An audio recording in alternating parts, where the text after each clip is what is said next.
수업 시간 관련해서 수업 시간에 배웠던 내용을 복습할 수 있도록 영상 간단히 만들어 주도록 할게요. 수업 시간에 했던 내용이지만 그냥 새롭게 가르친다는 것처럼 수업 진행하도록 하겠습니다.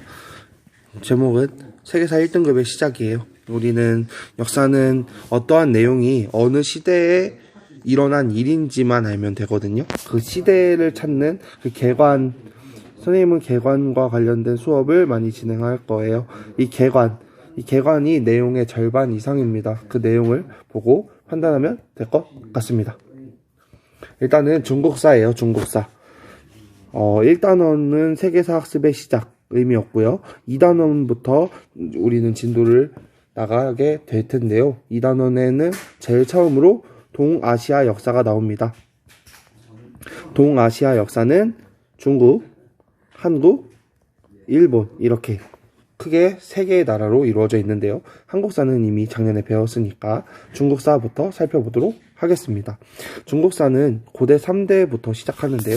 고대 3대는 하나라, 상나라, 주나라, 하상주 이렇게 3가지 나라고요. 중국사는 패턴이 존재합니다. 혼란기가 있다가 짧은 통일이 있고, 그리고 이 나라가 빨리 멸망하고 긴 통일이 이루어져 있습니다.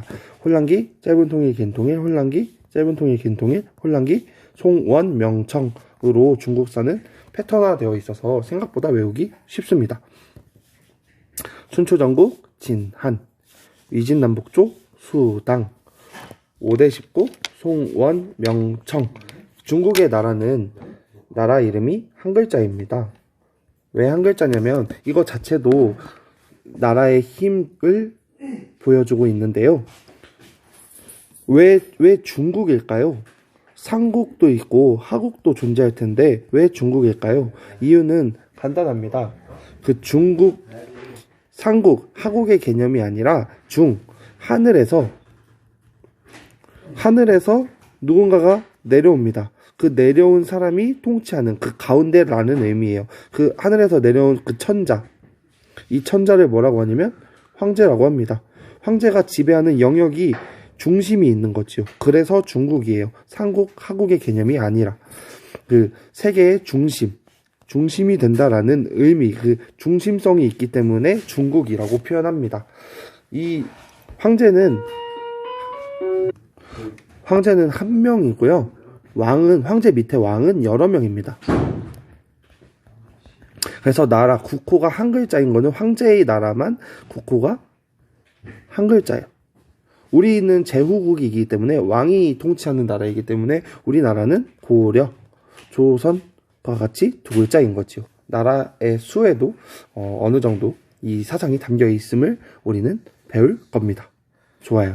어쨌든 진한, 위진남북조, 수당, 5대 19, 송원, 명청이 중국사의 개관입니다. 그리고 중화민국이라는 나라와 중화인민공화국이라는 나라가 존재하는데요.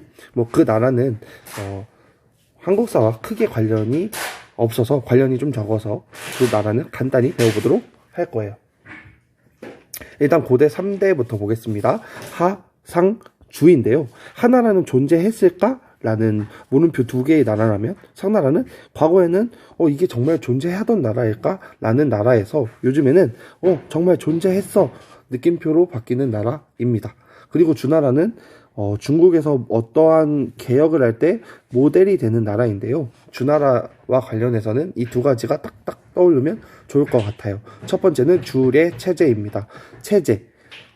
중국에서는 다양한 나라가 나타나게 되는데 그 나라가 개혁을 할 때는 항상 주나라처럼 개혁하자라고 이야기합니다.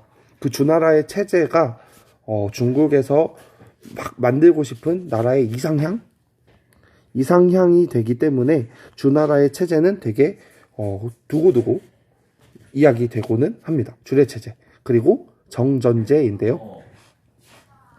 이 정전제 같은 경우는 우리 한국사 때 많이 배웠는데 땅을 우물 정자로 나누고 농사를 여러 명에서 짓고 가운데 땅은 공동 경작해서 세금으로 바치는 이 제도이고요. 이 자체가 역시 동아시아에서 토지를 개혁할 때 모델이 됩니다. 이상향이 되는 체제인 거예요. 그래서 주나라 하면 이 2가지가 툭툭 떠오르면 충분히 성공한 거라고 생각합니다. 그리고 혼란기, 짧은 통일, 긴 통일인데요. 혼란기, 춘추 전국입니다. 그리고 진한.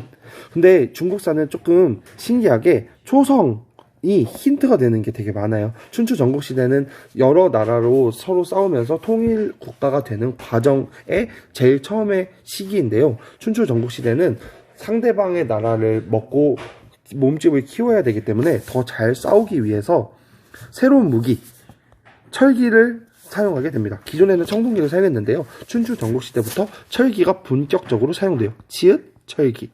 그리고 이 나라가 통일하기 위해서 여러 사상가들이 그 나라의 대표에게 찾아갑니다. 그리고 이렇게 통치하면 나라를 통일할 수 있을 거예요. 천하를 통일할 수 있을 거예요. 라고 조언하는 사람들이 등장하는데요. 그 조언하는 사람을 제자백가라고 합니다.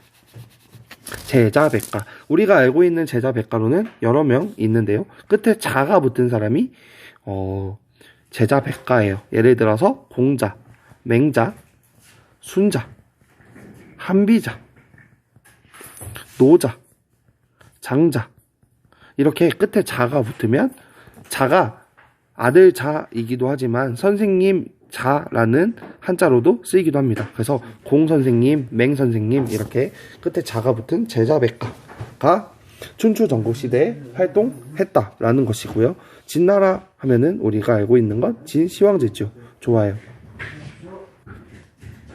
진시황제, 최초로 통일한 왕이고요. 황제고요. 최초로 황제라는 용어를 쓴 사람입니다. 이 진시황제의 정책은 중국사 이제 배우게 될 때 바로 구체적으로 살펴보도록 할 거예요. 근데 일단은 지금 현재의 단계에서는 진나라 하면 진시황제가 머릿속에 딱 떠오르면 거의 중국사에서 3분의 1 이상을 이미 공부했다고 할 수 있어요. 한나라 같은 경우는 한나라라고 하는 긴 시간을 쪼갭니다. 전한이라는 시기와 그 다음에 이후에 배울 신나라 그리고 후한으로 나누어지는데요. 전한에는 황제 2명만 알면 됩니다. 첫 번째 고조유방이라는 사람이에요. 한 고조유방. 이 한 고조유방이라는 사람은 사람 이름 때문에 이름 한 번만 들으면 대부분 학생들이 기억하는데요. 어쨌든 한 고조유방. 그리고 두 번째 한나라를 크게 성장시킨 무제라는 황제입니다. 그리고 신나라라고 하는 나라가 잠깐 있다가 사라지고요. 그리고 후한 시대입니다. 그리고 이 후한 시대의 대표적인 황제로는 광무제가 있어요. 광무제. 광무라는 단어를 우리는 한국사 때 배웠을 거예요. 맞아요. 광무개혁할 때 그 광무. 우리나라 고종황제가 광무연호를 쓰면서 과거의 한나라 때 광무제처럼 내가 통치를 하겠다라고 해서 본인이 연호를 광무라는 연호를 썼다고 합니다. 한나라는 전한, 신나라, 후한으로 나누어지고 각각 시기에 황제들을 기억하면 절반 이상은 끝난 거예요.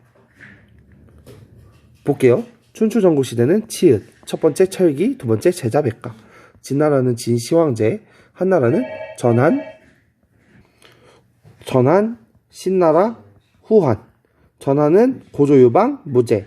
후한은 광무제. 좋아요. 위진남북조라고 하는 긴 혼란 시기가 오는데요. 그 내용은 위진남북조 배울 때 배우도록 할 거예요. 그리고 수나라. 수나라는 황제가 2명입니다. 짧은 통일이잖아요. 첫 번째 황제는 문제 내기를 좋아하는 황제입니다. 문제 내기를 좋아하는 수문제. 수문제는 문제 내기를 참 좋아해서 정책이 하나 있는데요. 그 정책은 바로 과거제 실시입니다. 이렇게 외우면 쉽겠죠. 문제 내기를 좋아하는 문제가 과거제를 처음으로 시행했다. 그리고 수양제. 좋아요. 그리고 수하면 한자가 물수가 떠오르잖아요. 수나라는 물 때문에 망해요.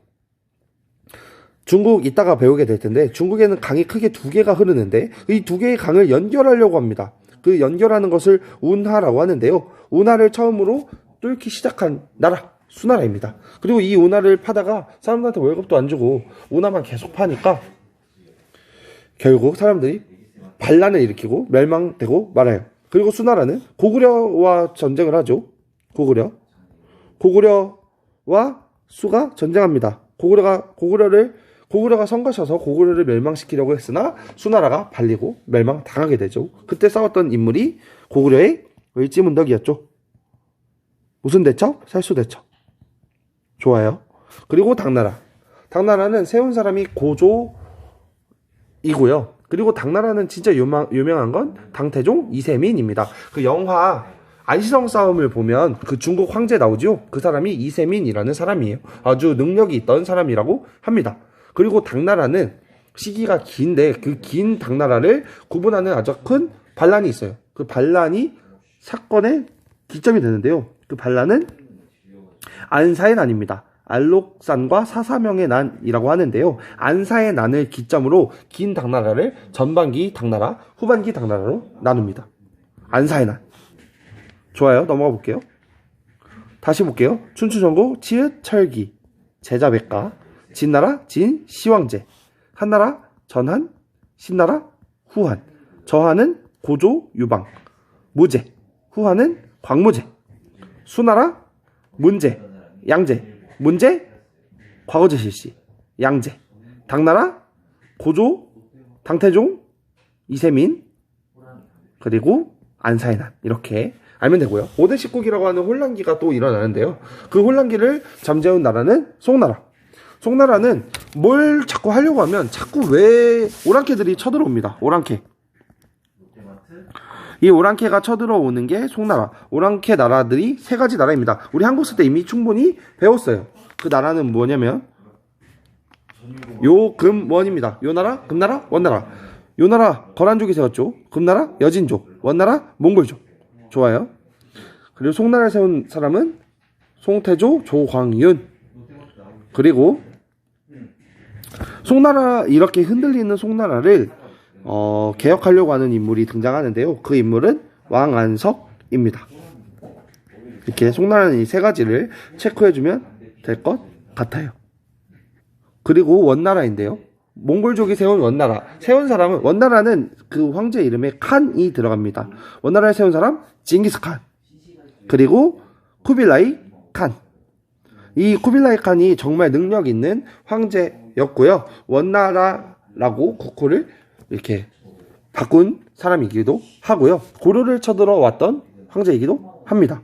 이 쿠빌라이 칸이 점령하지 못한, 전 세계를 점령했는데 점령하지 못한 나라가 있죠. 그 나라는 바로 일본입니다. 우리 한국사 배울 때 배웠죠. 일본을 공격하려고 할 때 다 준비해가지고 쿠빌라이 칸이 일본 간다 할 때 딱 항상 바람이 불었죠. 그 바람은 태풍. 그래서 일본에 도착하지도 못하고 원나라가 점령을 하지 못했던 상황을 우리는 배워서 씁니다. 그리고 명나라. 명나라는 황제 2명 있죠. 홍무제와 영락제. 이 둘 황제를 기억하면 좋을 것 같고요. 영락제는 조선의 태종 이방원과 비슷해요. 이방원이 왕자의 난을 거쳐가지고 이복 형제를 죽이고 왕위에 오르잖아요. 영락제도 마찬가지로 동생을 죽이고 왕위에 오릅니다. 동생이 아니라 조카죠. 조카를 죽이고 왕위에 오르는 황위를 오르는 영락제. 그리고 청나라 같은 경우는 황제 이렇게 알면 됩니다. 세웠던 누르하치 그리고 홍타이지. 홍타이지를 직접 만났던 황제가 왕이 있지요. 우리나라 누구? 인조. 309고도 했던 인물이 인조입니다. 그리고 강옹건. 이 세 개의 이거는 세 명의 황제입니다. 강희제, 옹정제, 건융제. 근데 그 시기가 되게 평안했던 시기여서 청나라 사람들은 강옹건이라고 불러요. 우리는 강옹건 시기라고 부릅니다. 강희, 옹정, 건융. 중화민국은 사람 이름 한 명만 합시다. 순원이라고 하는 인물 기억하면 좋을 것 같고요. 중화인민공화국은 이렇게 2명. 마오쩌둥과 덩샤오핑. 이 2명의 인물만 알면 좋을 것 같아요. 마오쩌둥은 어른들은 모택동이라고 불러요. 덩샤오핑은 등소평. 얘네를 중국어로 읽으면 마오쩌둥이라고 읽고 등소평을 덩샤오핑이라고 읽거든요. 그래서 같은 인물 이름을 알면 좋을 것 같아요.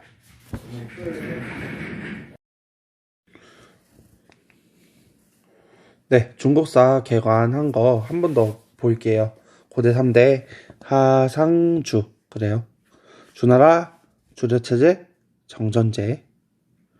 춘추전국 치읓 철기. 봐봐, 주나라도 주려체제, 정전제 다 지읒이잖아요. 춘추전국 치읓 철기.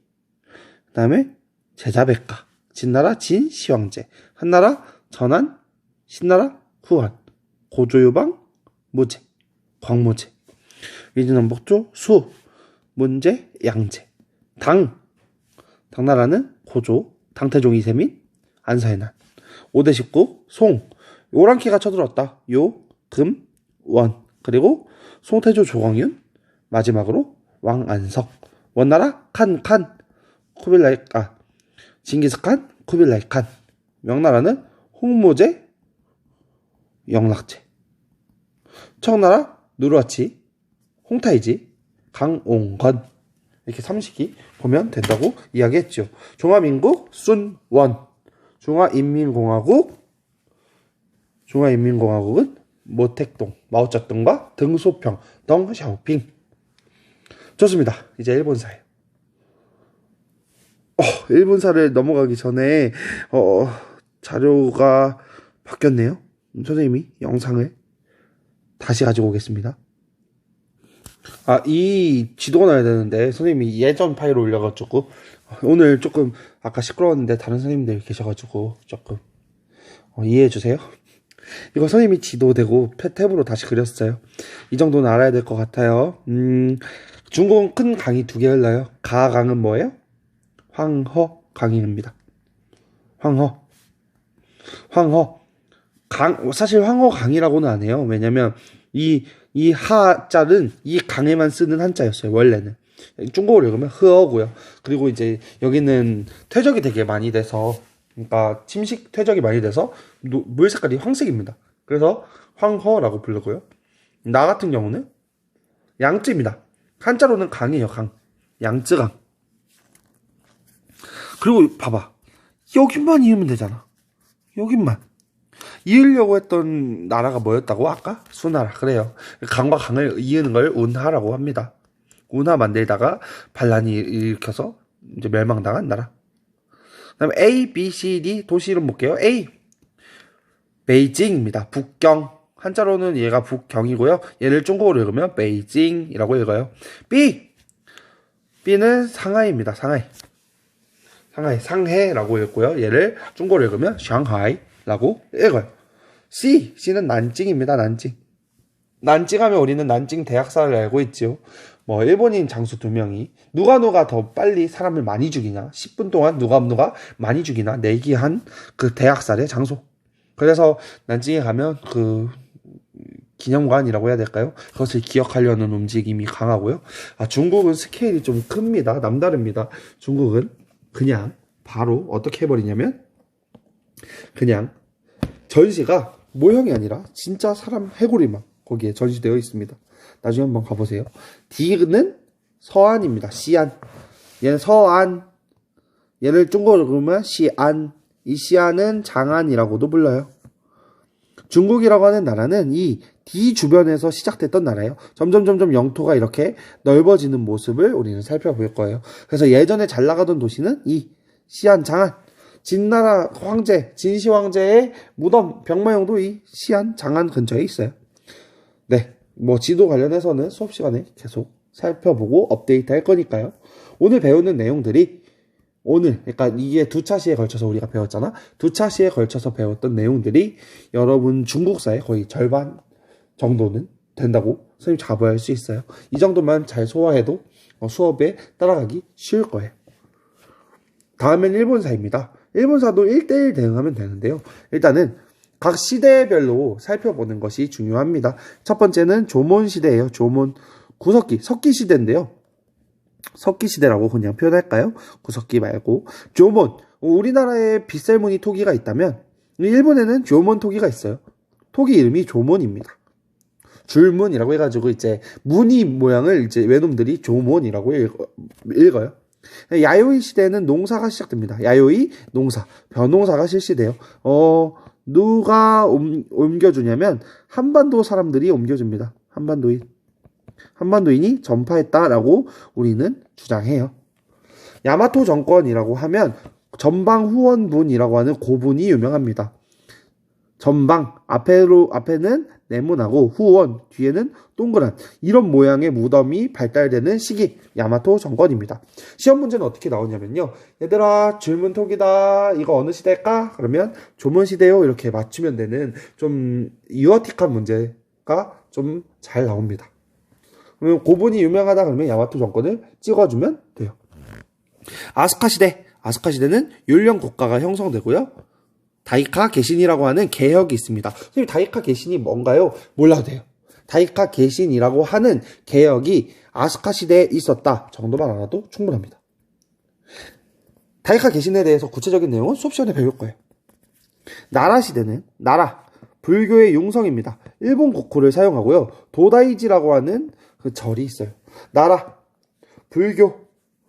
나라 하면 이제 일본에 여러분이 놀러 가면 그 사슴이 널브러진 동네예요. 오사카 주변의 도시인데요. 나라라고 하는 도시는 불교, 그 나라 시대에는 불교가 일단 유행했고 일본이라는 국호를 처음 사용했고 대표적인 절로 도다이지라고 하는 절이 있어요. 거기 가면은 이제 불상이 이렇게 있는데요.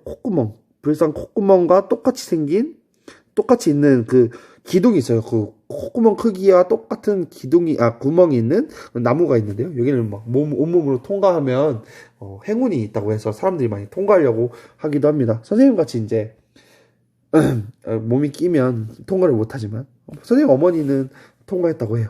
네. 그리고 헤이안 시대. 헤이안 시대는 귀족 정치가 발전하고요. 수도는 교토, 가나 문자가 보급됩니다. 가타카나. 일본에는 히라가나가 있고 가타카나가 있잖아요. 가타카나. 그리고 가무에인데요. 일본사는 나해 가무에 하면 돼요. 나라 헤이안 가무에. 나해 가무에. 가마쿠라 무로마치 에도마쿠. 가마쿠라 무로마치 에도마쿠. 가무에. 나해 가무에. 가마쿠라 막부. 모사. 일본 하면 사무라이라고 하잖아요. 자기들이 사무라이 정신 이렇게 얘기하는데 사무라이. 가마쿠라 막부. 사무라이 관련돼서 모사사회가 성립된 거 볼 수 있어요. 그 사무라이 세력이 형성된 시기 가마쿠라 막부. 이 미나모토 요리토모라고 하는 사람이 세웠는데요. 세운 사람 이름 정도는 그냥 보고 넘어갑시다. 그냥 외우려고 하지 말고 그냥 한번 쓱 보면 나중에 글씨 긴 사람 뭐 이런 식으로 충분히 비교할 수 있어요. 그리고 가마쿠라 막부는 당시의 중국이 원나라였습니다. 아까 그 쿠빌라이 칸 이야기할 때 일본을 점령하지 못했다라고 이야기했죠. 그때 당시에 일본이 가마쿠라 막부였어요. 그 다음에 무로마치 막부. 무사사이가 성장합니다. 아시카가 다카오지라는 사람이 이제 막부를 개창하게 되는데요. 상관없고 15세기 중반부터 16세기 말까지는 센코쿠 시대가 열립니다. 전국 시대라고 하는데요. 마치 중국의 춘추 전국 시대처럼 이 막부들이 사무라이들이 이 일본을 착 나눠가지고 일본을 통일하기 위해서 이렇게 전쟁하는 시기가 옵니다. 그걸 전국 시대라고 하고요. 그걸 통일한 사람이 도요토미 히데요시라고 하는 사람이에요. 사실 이 사람은 아주 낮은 신분이었고요. 이 전에 통일 직전까지 만들어 놓은 사람이 오다 노부나가라는 사람이에요. 이 사람이 거의 통일을 했다고 해도 과언이 아닌데요. 이 사람이 이 사람 밑에서 사실 따까리 짓을 하던 사람이 도요토미 히데요시예요. 이 도요토미 히데요시 같은 경우는 오다 노부나가에서 거의 밑에서 아주 천한 신분이었는데 오다 노부나가 겨울에 아주 유명한 일화예요. 겨울에 회의를 들어갔는데 나와 보니까 신발이 없는 거야. 내 신발 어디 갔지? 막 찾는데 도요토미 히데요시가 쓱 웃으면서 이 오다 노부나가의 신발을 이렇게 꺼냈다고 해요. 그래서 오다 노부나가가 아니 왜 내 신발을 네가 품고 있었냐 했더니 도요토미 히데요시가 막 이럽니다. 너무 추울까봐 내가 데펴놨다. 따뜻하게 일본에 해놨다. 오다 노부나가 그때 뭐라고 했겠어요? 스고이 했겠죠.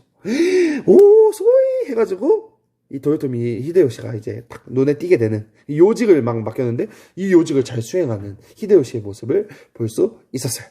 도요토미 히데요시가 이제 조선을 이 전국시대를 탁 통일하고 그 통일한 것을 바깥으로 표출하기 위해서 명나라를 치기 위해서 조선을 치는데 조선이 깔끔하게 그 명나라까지 못 가게 임진왜란 자체는 우리나라가 승리한 전쟁이었죠.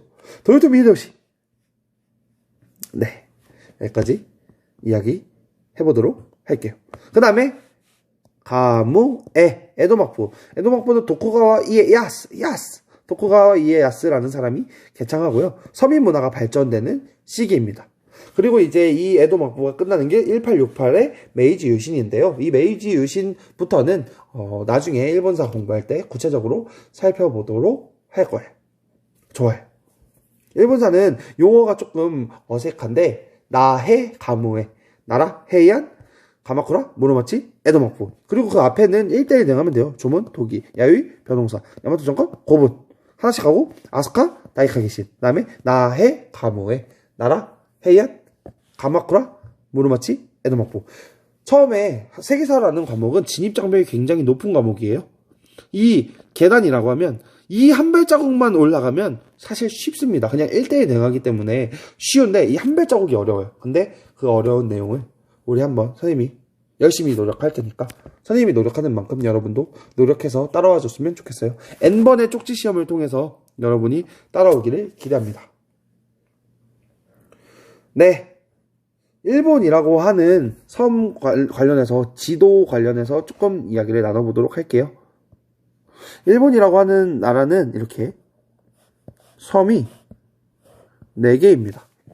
첫 번째, 이 위의 섬을 북해도, 얘를 일본어로 읽으면 홋카이도라고 불러요. 대표적인 도시로는 삿포로. 눈이 참 많이 오는 곳이고요. 삿포로 맥주 맛있습니다. 선생님 일본 별로 좋아하지 않지만 맥주 맛있어요. 그리고 이 큰 섬, 이 큰 섬을 혼슈라고 합니다. 그리고 이 섬을 시코쿠, 이 섬을 큐슈라고 부릅니다. 마치 우리나라의 경상도, 전라도처럼 일본도 이렇게 큰 4개의 섬으로 이루어져 있다 정도는 우리 주변 나라로서 좀 알아야 하지 않을까라는 생각이 들어서 먼저 정리해 둡니다. 역시 수업 시간에 지금 이 이후에 다룰 거지만요. 봅시다. 가섬은 섬 이름은 혼슈, 위에 홋카이도가 있는 거고, 나섬은 시코쿠, 다섬은 큐슈입니다. 도시 이름 볼게요.